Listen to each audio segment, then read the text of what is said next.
sugai fiyongai metangai asaka hayung gobo sini bagai resanai mesanai subrai no alobe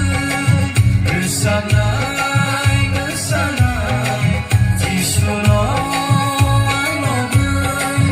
ose hayung ni po bonolai sizate kakamu nak masumso Yesu bersama pohon Walau sijabi kakamu nak masumso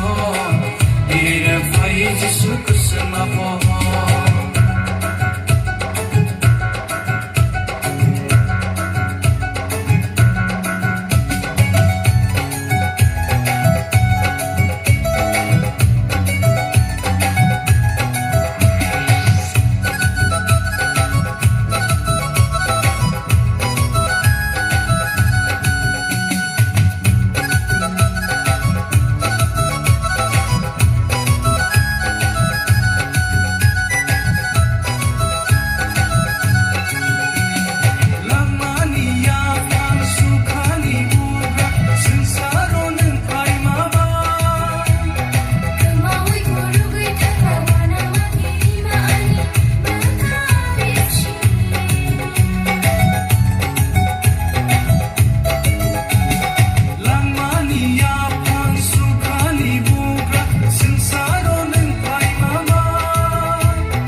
Direfai Yesu bersama pohon Walau sijabi kakamu nak masumso